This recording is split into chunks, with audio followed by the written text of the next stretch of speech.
Buenos días. Agradezco nuevamente la invitación a la Sociedad Médica del Centro Médico Nacional Siglo XXI y a los organizadores de este congreso.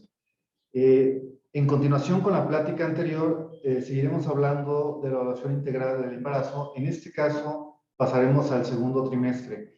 En la práctica médica actual, muy pocos de esos pacientes llegan a consultorios específicamente hablando del ultrasonido estructural, dado que ya en la actualidad los ginecólogos piden este estudio para todas sus pacientes.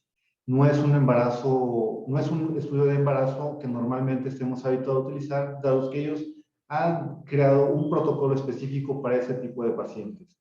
Entonces, el objetivo de esta plática es tener de referencia todo ese protocolo.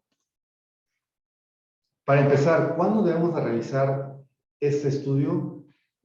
Muchos recomiendan que el estudio sea a partir de la semana 20 hasta la 25. Sin embargo, en localidades o países donde el ultrasonido el acceso es muy pobre, podemos tener un parámetro más amplio. Esto es que podemos realizarlo incluso desde semana 16 hasta semana 25, dado que en algunas ocasiones solamente la paciente tendrá oportunidad de diagnosticar alguna malformación esta ventana de tiempo. Por eso la importancia de que se realice independientemente de las semanas.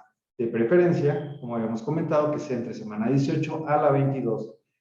¿Por qué antes no? ¿Por qué y por qué posterior a la semana 26? Vamos, prácticamente porque no todos tenemos acceso a equipos de ultrasonido de alta gama donde la resolución es muy, muy buena. Pero sin embargo, con ultrasonidos con una gama de media a baja, podemos tener ya una posibilidad de hacer diagnósticos a partir de la semana 18. Y si a eso le sumamos, si tenemos una pobre resolución y la paciente es una paciente obesa, pues sí nos va a complicar un poco la evaluación de las partes anatómicas de este bebé. Y el límite de semana 25 lo tenemos porque a partir de esta semana, si la paciente solamente cuenta con ese ultrasonido para establecer la edad gestacional, tenemos hasta la semana 25 para poder tener una edad precisa.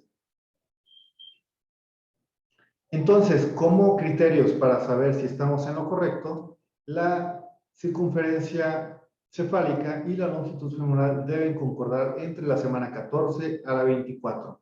Después de estas semanas, por supuesto que se puede realizar el estudio y se pueden hacer diagnósticos. Sin embargo, no podemos asignar la edad gestacional, pero sí podemos asignar el tamaño del bebé, el peso sobre todo. Directamente a las medidas para pasar a la evaluación de los productos, tenemos que precisar dónde tomar específicamente las medidas y situar los calipers de forma adecuada para medir la circunferencia craneal y el diámetro parietal. Tenemos que tener un corte transversal a nivel de los ventrículos laterales y los tálamos. Los laterales y los tálamos, y donde observaremos la línea media de forma horizontal. El Caun septum pellucidum debe cortar la línea media en la parte anterior y para medir la piernita, el fémur, los dos extremos osificados de la metafísis deben de verse claramente. Debemos medir el eje más largo y las epífisis distales no deben incluirse en esta medida. Se recomienda un ángulo entre 0 grados y 15 con la horizontal para saber que estamos midiendo adecuadamente y no tengamos artefactos de las sombras del huesito. El plano anatómico para medir la circunferencia abdominal tiene que ser en un corte transversal del abdomen fetal, donde lo tenemos que observar lo más redondo posible, donde tenemos que tener marcadores como la vena umbilical, el seno portal, el estómago, pero no debemos de ver ni los riñones ni el corazón. Los calipers deben estar a ambos extremos de la piel. Dentro de los objetivos que tenemos para realizar este ultrasonido, lo vamos a realizar para poder evaluar la biometría fetal y el líquido amniótico, la detección de alrededor de hasta 50 normalidades que podemos observar en estas semanas es el principal objetivo de este estudio. Lo vamos a evaluar en forma didáctica con 20 planos explorados y 2 barridos que vamos a hacer ya sea al inicio o al término del protocolo. Estos barridos nos pueden hacer diagnóstico desde el primero que hagamos, donde podemos observar cosas como la anencefalia o la muerte uterina. En los barridos también, ya evaluando específicamente cada parte, la columna, la cabeza, la cara, el tórax, el abdomen, pelvis y extremidades, podemos tener ya diagnósticos, vamos, como la columna, como citus abdominal anormal, en la cabeza como holoprosencefalia al ovar, la cara, anoftalmia, las cataratas, el labio hendido, ¿sí? El tórax, efecto septal atrioventricular, abdomen, ascitis, agenesia renal bilateral, atresia duodenal, en la pelvis, displasia renal quística o extremidades, deformidades en flexiones fijas de las muñecas, displasia esquelética severa o tálicos. De forma didáctica tenemos esta exploración. Entonces, el primer barrido lo tenemos en forma para orientarnos y saber en qué eje está la cabeza o el cuerpo, dependiendo la longitud del bebé con respecto a la paciente. Nuestro primer corte lo vamos a situar en la columna. Aquí tenemos que verla completa, desde la columna cervical hasta la lumbosacra, donde debemos observar hasta el recubrimiento de la piel. En el 2 podemos observar la columna en un corte coronal y en el corte 3 secciones coronales por secciones anatómicas, en el tórax, abdomen o en la parte sacra. La cabeza en un plano transventricular, el quinto corte transtalámico, sexto corte transcerebral y la cara donde observaremos de vista coronal desde el labio superior, narices y fosas nasales. Y así seguiremos con nuestros cortes en el tórax, abdomen, pelvis y extremidades para poder determinar y hacer diagnóstico con nuestro protocolo. En nuestro último barrido haremos un barrido transversal desde el cuerpo, desde el cuello hasta el sacro, donde observaremos el canal medular en todo su trayecto de las vértebras. Entonces, corte 1 al 3, como lo teníamos establecido. Corte 1, eje sagital, recubrimiento de la piel, columna completa y sección coronal del cuerpo. Entonces, observamos columna cervical hasta la columna lumbosacra, donde vemos la alineación de los cuerpos vertebrales, la piel, y con esto podemos descartar problemas del cierre del tubo neural. En un eje coronal observamos la alineación de los cuerpos vertebrales y las estructuras paravertebrales como los riñones en este caso, y en la columna axial para identificar problemas de fusiones vertebrales. Actualmente podemos incluso poner imágenes tridimensionales para observar la salida de las costillas o ver simplemente el cuerpo vertebral. Corte 4 y 5. En la cabeza, ya en un eje transventricular y transtalámico, observamos la línea media, el caum septum pellucidum. La forma más característica es que no es totalmente ovalado, sino que tiene la forma de un balón de rugby, que es más redondeado atrás y más puntiforme al frente. Observamos el contorno del cráneo, los atrios ventriculares, que deben de ser menores a 10 milímetros, las asas anteriores en forma de hendidura y los tálamos. En productos mayores incluso podemos utilizar el Doppler para demostrar la vasculatura cerebral. Corte 6 es hacia la fosa posterior, donde tendremos que observar el cerebelo y medirlo con los calipers en la orilla de en las interfaces que nos da la estructura cerebral. Observamos los tálamos, caum septum pellucidum, seguimos viendo la línea media y el pliegue nucal. Corte 7 y 9, la cara. Aquí observaremos o iremos enfocado en equipos que todavía la resolución nos queda de ver un poco y no podemos hacer plenamente diagnóstico. Debemos observar la nariz, las narinas y el labio superior. Con esto descartamos patologías como problemas del labio leporino o del paladar hendido. Las órbitas, la posición de las órbitas, los ojos con cristalinos presentes, y el perfil que tiene que tener el producto, así para evaluar los maxilares. Actualmente, si contamos con equipos de 3D, pues nos permite evaluar de una forma más demostrativa y sobre todo para nuestras pacientes y que queden con esa seguridad de que ya no tienen ningún problemita, como estas representaciones tridimensionales, donde claramente podemos observar que estos productos tienen un desarrollo adecuado del labio superior, una visita de su frente y algunas actitudes faciales que ya presentan.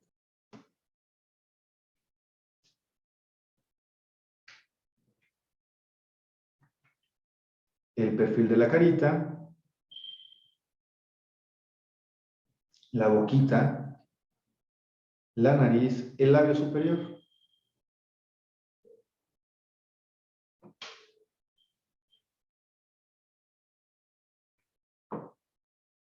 El tórax.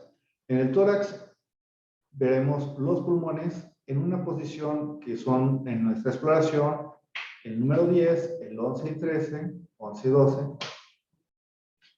donde evaluaremos los pulmones, el corazón, los vasos pulmonares. Al corazón debemos evaluarle la posición, su eje, que normalmente tiene que estar dirigido hacia la izquierda.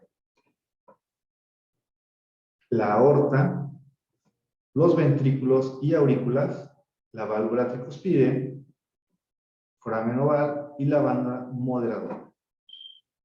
Nuestro parámetro a identificar en el corazón es la imagen de la cruz en el corazón.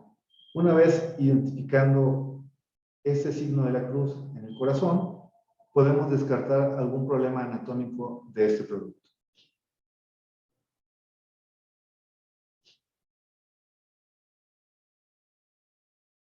Imágenes en 4 cámaras, 3 vasos, son las que nos van a ayudar a identificar los defectos anatómicos en estas etapas.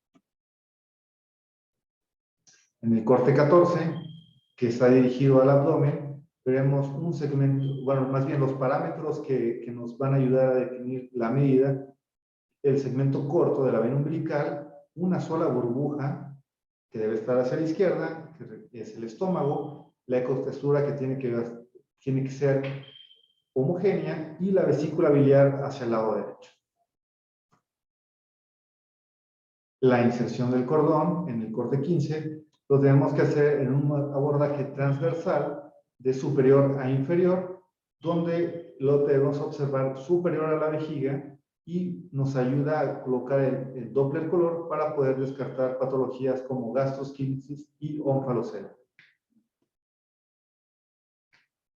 Parte de la evaluación, si la paciente no ha tenido una evaluación previa, es obtener el número de vasos que tiene este cordón. Una forma adecuada de observarlo es hacer un barrido de arriba hacia abajo con color, donde observaremos primeramente la vena umbilical y las arterias que se tienen que dividir o tienen que pasar al lado de la vejiga. Con esto evaluaremos los 3 vasitos o si existiera la ausencia de un vasito, sobre todo de una arteria, debe demostrarse adecuadamente dado que están relacionados con problemas o defectos geniturinarios. En nuestro corte 16 tendremos cortes transversales del riñón y coronal del cuerpo. Aquí evaluaremos, como habíamos platicado, en un eje coronal la columna vertebral y paralela a este o a un lado veremos los riñoncitos. Los riñoncitos ya podemos observarlos en su totalidad evaluando su parénquima, la estructura de las pirámides y las pelvis renales. Aquí es importante valorar que no exista dilatación, dado que puede haber algunos problemitas de malformación. Para poder determinar si existe una dilatación, nuestra pelvis renal debe estar menor a 7 milímetros. La vejiga. Como habíamos platicado, la evaluación del cordón umbilical nos ayuda la vejiga a identificar la división o el paso de ambas arterias para poder determinar que nuestro cordón tiene 3 vasitos. En la vejiga, pues la vamos a evaluar en una posición central, sus paredes tienen que ser delgadas, no tiene que haber contenido, excepto pues el contenido anecoico, que es la orina, y si no, en el primer rastreo no la observamos, aproximadamente cada 30 milímetros existen ciclos urinarios, quiere decir que cada 30 milímetros se tiene que llenar esta vejiga. Las extremidades de nuestros cortes, siguiendo nuestro protocolo, 18 y 20, las extremidades debemos tomar en el corte 18 la medida del fémur, los números de huesos que está presente en esa extremidad, tanto su proporción que guarda con respecto al cuerpo, la longitud de evaluación visual, la ecogenicidad, la forma, la posición de manos y pies y los movimientos que tiene de flexión y extensión. Actualmente los equipos nos permiten sacar imágenes de una resolución impresionante que podemos observar incluso los dedos de los pies, los dedos de la mano, y ya imágenes 3D completamente representativa de lo que queremos ver en una imagen 2D.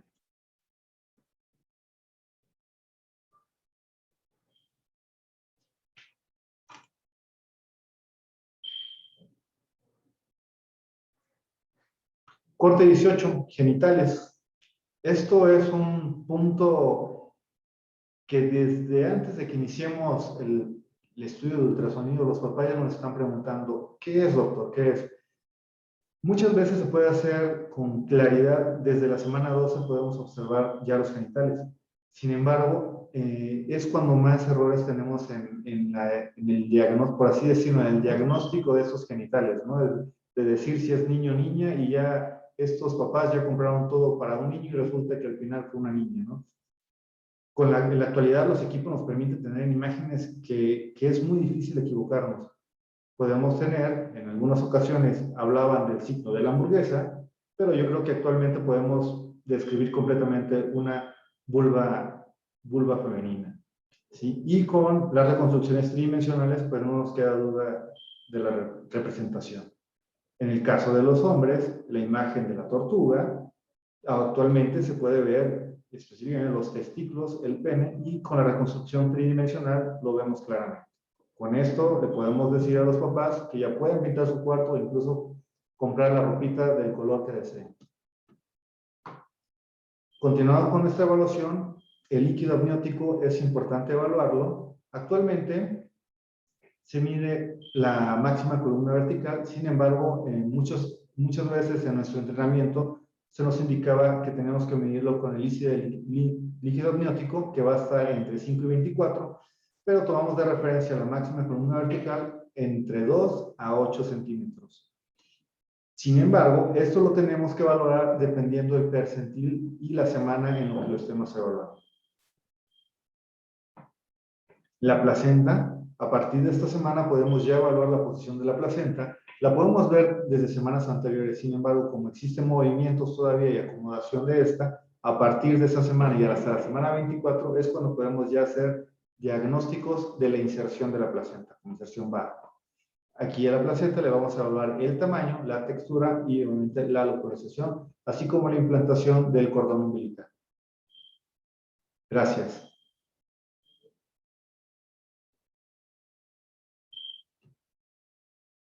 Con esto damos por terminada nuestra evaluación del segundo trimestre. Quedo a sus órdenes con dudas y comentarios en las redes sociales o en el correo o directamente con el Congreso.